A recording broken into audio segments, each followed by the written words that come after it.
We've got Mets manager Carlos Mendoza joining us right now, fresh off the Little League Classic. Mendy, great to have you on, and just want to get your overall thoughts on how it was out there to be the manager of the Mets, get a win, and have an awesome experience with all the young, talented kids out there who love having you.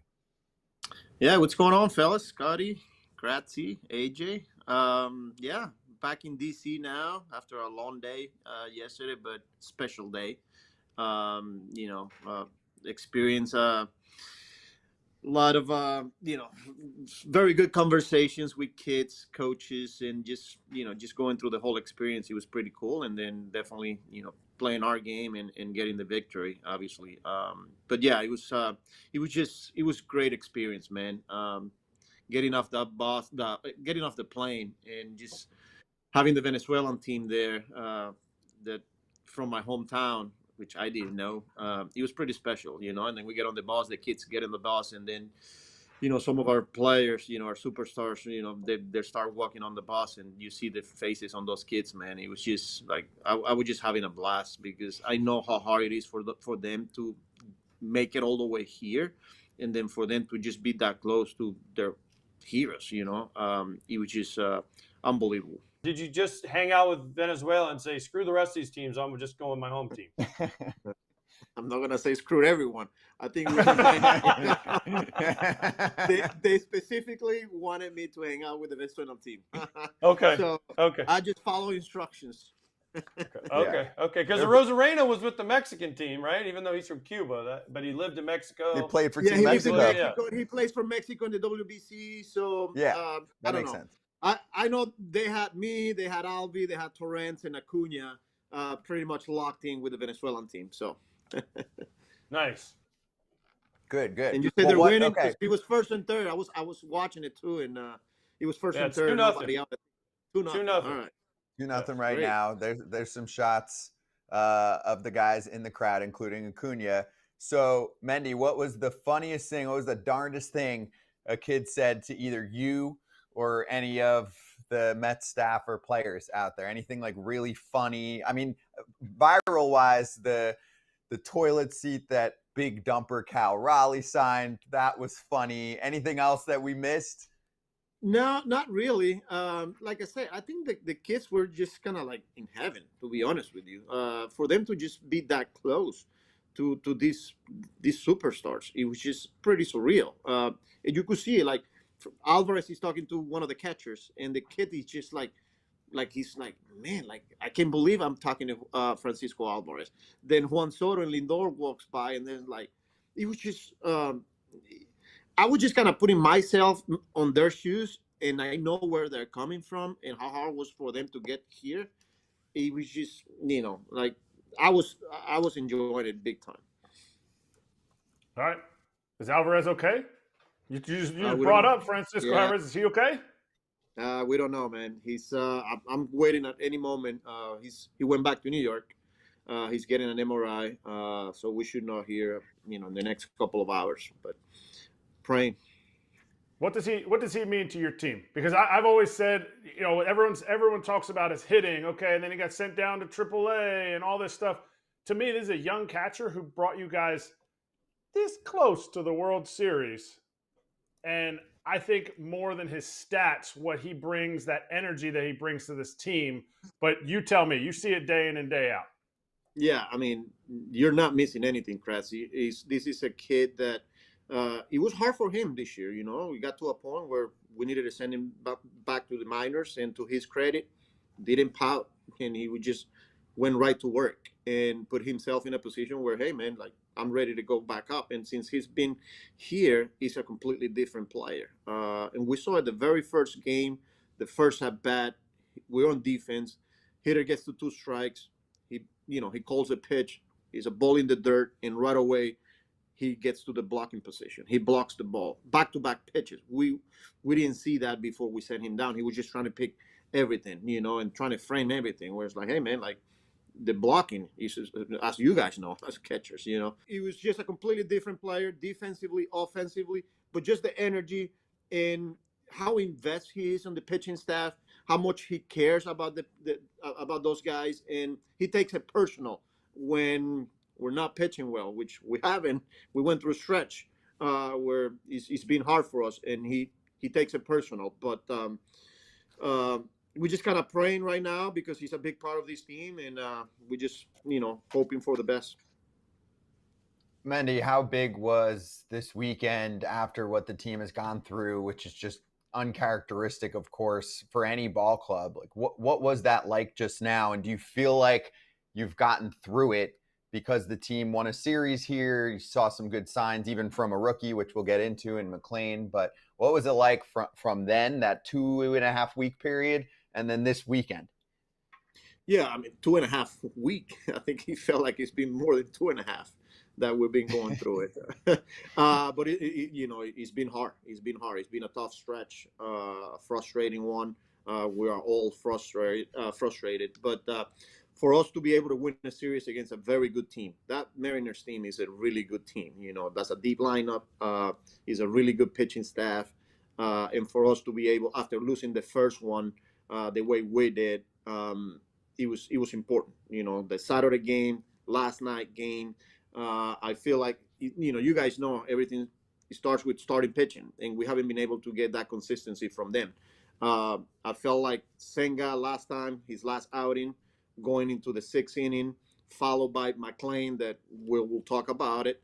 And then yesterday, Clay giving us a solid 5 innings. I thought he was in position to go deeper before that inning got long. The 4th inning got long. But that's where it starts. Continue to believe in the guys. There's a lot of talent there, and I'm pretty confident that we'll get through this. Mendy, I had the Yankees, your other team, this weekend in a game, and so I got to sit down with Aaron Boone, and talk to him for a while. And one of the questions, they have been going through it too, just like you guys were going through it. And I know you worked there for the Yankees for a long time. Do they teach you how to deal with things and not let the frustration get to you? Because Aaron Boone is one of the best I've ever seen at being even keel. Every time we talk to you and I see you, can't tell if you're winning or losing. How do you keep it together when stuff is hitting the fan? You're in New York. Everyone's watching you. They want you to react. They want you to get ejected, get angry. But you guys are the two most even keel dudes I've ever seen in my life. How do you guys do that? It's part of it. It comes with the territory. Like you said, in New York, everything is magnified. But I was glad that I was able to be with Aaron and the organization there for, 6-7 years, and going through ups and downs, and it's just part of it. And it's different in New York. It feels different, but starts with me as a manager to just be consistent and continue to support the guys. Yes, there's a sense of urgency, but there's no panic, in understanding that it's going to get loud, there's going to be a lot of noise, and you got to find a way to block all of that and continue to concentrate on what you're supposed to do day in and day out. As part of the manager, you take the heat, and it's on me to just continue to be very supportive and continue to push guys, continue to teach guys, continue to rely on your coaches, and continue to believe that the talent will come out. Do you have a room in the clubhouse or something where you can go in and just do one of these, like, because there's always a camera on you. It's like the quarterback throws a perfect in a football game, throws a perfect pass, dude drops it, and at some point he's going to be like, oh, great, and they haven't caught you yet. So do you have a room where you can like get those faces out? Because I know you got you're Venezuelan, so you have a lot of, you're very theatrical with your face. I'm pretty sure my wife will tell you. It's when I get home, it's when I get home that, they'll see their face, and I got to get better. I feel like I've been better, but I can't be taking that home, but I think it's probably back at the house, but nothing at the stadium, to be honest with you. You can, because like you said, not only cameras, but people are always around you. I need to be there for the coaches. I need to be there for the support staff. I need to be there for the players, and it's just all part of it. FT fans, do you want to have confidence when you go out in public? Absolutely. We can't all wear a backwards hat like me, but you can get some True Classic fit shirts. It almost looks like, oh, wow, this shirt was tailored for me. Nope, it's every True Classic. This John is soft. It is smooth, and it makes you look a little jacked. I'm just saying. And Kratz, you are jacked, and you are spot on. True Classic is the spot to go if someone's like, where do I get shirts? True Classic. The colors are fantastic. They've sold over 25 million shirts to more than 5 million customers. Their shirts just win. The feel, the tailored look, the price. We all wear True Classic on FT. I mean, Cam Maben literally can't say enough about them too next time we have Cam on. Hit up trueclassic.com/Val. Give it a shot. Upgrade your wardrobe and save on True Classic at trueclassic.com/foul. That's trueclassic.com/FOUL. I have to go to the stretch that you guys went through with the, starters not going. During that time, how many conversations are had with those starters?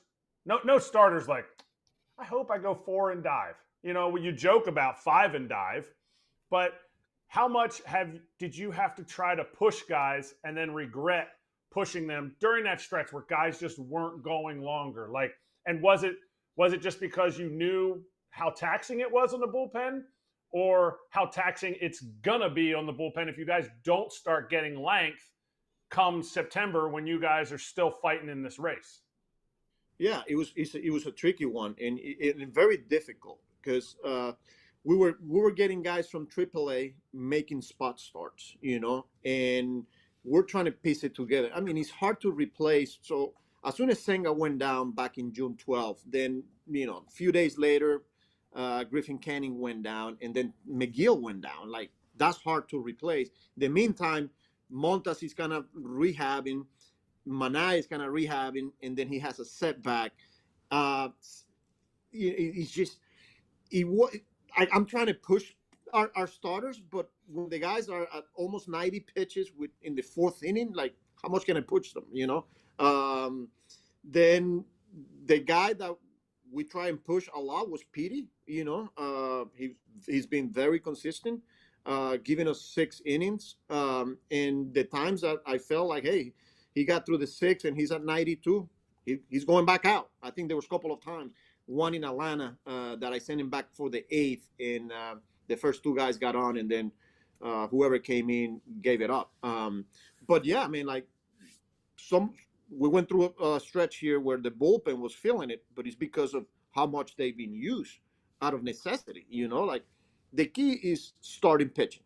And we've seen it the past few days. Like I said, Senga on Friday, McLean, Clay. Once you start getting solid 6 innings from your starters, it's easier to manage the bullpen. But I feel like the past 10 days, I get somebody hot in the 4th inning. Like, it's just hard to continue to get 15 outs every night from your bullpen.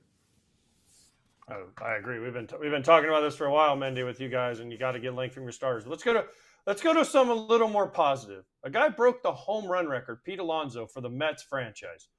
Fans online were saying that wasn't that big of a deal. I said it's a huge deal because he's the all-time leader in home runs for a franchise. How can people think this isn't a big deal? It's a huge deal. And people, I mean, I was happy as all get out for Pete. I was more amazed at that it was only 252 for the Mets. I thought it'd be in the 300 or 400s. Yeah, I mean, look, people are gonna have opinions, and this is a big deal. You're talking about breaking an organizational record. Yeah, people might think only 253. Well, I mean, it is what it is, and now Pete is the guy, and it was a special moment for all of us. You see it right there, everybody's on their feet. The whole team came out of the dugout. It was just special, and just watching Pete and how much it meant to him, it was just pretty surreal. Again, it's all about winning for him, but now that he's at the top, we celebrated it, and it is a big deal for us. All right, 2 pitchers. Got to talk about Ryan Helsley and Frankie Montas. Ryan Helsley's in a new role. Edwin Diaz is your closer, and Ryan Helsley's trying to figure out that new role. How is that transition taken care of by you, your pitching coaches, your Gibby, your bench coach? How has that transition been as far as like talking to him about it, and also the transition for Frankie now out of the rotation? Yeah, with Helsley, I mean, we were very transparent, and you got to give the guy credit. He was willing to do whatever it takes as soon as he got here. Hey, if you need me to pitch at 7th, you need me to pitch at 8th, the 9th, I'm good for whatever. I want to win. And right away, we were like, hey, man, like, there's going to be days where Edwin is down. You're going to get the last three outs. There's going to be days where you're going to be pitching in the 8th. You're going to be pitching in the 7th. The one thing we'll try and do our best is once we get too hot, most likely you're gonna come in the game. These closers are so used to like when they get up, they're in the game, and that's what we kind of been doing with him. And kind of like letting him know ahead of time. Hey, this is what we're thinking today. It could be as early as the 7th, or it could be the 8th. It could be the 9th. And I feel like he's adjusted well. We haven't had the performance that he will want it, that we will want it, but it was good to see that inning last night. Where he was able to execute, especially the secondary pitches. Feel like that slider he's been getting hit because he's staying middle, especially when he's ahead. He's got too good of a stuff. We're not worried about him because, again, he's elite, and he's going to continue to get big outs for us. Frankie Montas, this is a different situation. It's new for him. Everything is new for him. He's more like the lone relief role, multiple inning guy. And with him, we have to give him a heads up way ahead of time. We got to get him going, and he's got to go through his old routine. Like for him to come in the middle of an inning, we're going to have to get way ahead. So that's what we did. We did it the other day. Stanek came in, finished that inning, and then at the same time, Monta was kind of going through his routine, and we got him in the game. And then the recovery is going to take a little longer than your normal reliever. But again, this is where we at on our season. Frankie wants to start, and we signed him to be a starter. But where we at, we need him in the bullpen, and he was all on board as well. All right, last one. Let's finish strong. Nolan McLean makes his debut on Saturday. He dazzles. It was awesome. The behind the back play was sick too. And since we have time for one more answer here, I also just want to include the fact that he was trying to do a two-way thing in the minor leagues for a little bit, right? Do you know his hitting ability? Like, could he pop in as a pinch hitter if you're out of pinch hitters one day? No. let him pitch. Last year in spring training, I was talking to Andy Green, and he was like, hey, man, you got a guy here. It's a two-way player. The hitting is we don't see this for too long. We're going to just let him pitch, and I wouldn't be surprised if he pitches for you this year. I was like, wow, this is 2024. This year, he doesn't come to big league camp, and I went back to the backfields. He was supposed to throw a live VP, and that's when I met him for the first time. And right away, you see it, the way he carried himself. There's something different about this kid. And everything that we've heard, the whole year, talking to Dicky Scott, our AAA manager, and the reports that we were getting, yes, the way his ability to spin the baseball, it was just more like the mound presence, his ability to fill his position, control the running game, the feel for pitching. Yes, he's got stuff, but he knows how to pitch as well. And we saw it right away that first day, first outing. He gets in trouble, bases loaded, got Rodriguez at the play, and I was like, all right, let's see what we got, kid. Makes a pitch, obviously gets a ground ball. We don't teach that behind the back. But for him to be able to just play catch, finish that play, and then just after that, his ability to spin the baseball when he's behind in counts, the sinker, not afraid to pitch inside when he needs to. Like, there was a lot to like that day, and I'm excited about this kid. Okay, before we let you go, I know you got to get to work, but here's the real question. When you are mad, I know we asked you this earlier, is there a coach or is there a player or a trainer or someone on staff that makes you laugh? I know it's not Gibby because Gibby's always grumpy. It might be Chavez, maybe someone else that we don't know about that makes you laugh. And if it's not, you can always call me, Mendy. I'll listen to you bitch and moan. It's fine. I take it off your wife. Okay. I might not really listen, but I might just answer the phone. And you can bitch and moan, and then when you're done, I might fall asleep and I'll hang up when I wake up. I got a good group here, man. I got a good group of coaches. Guys are consistent. They're a lot of experience, a lot of different personalities. They keep it loose. They try to keep it fun, even when it's not fun. But you have to find a way to make it fun. I'm just proud of the whole group and the support staff, and we'll get this thing going.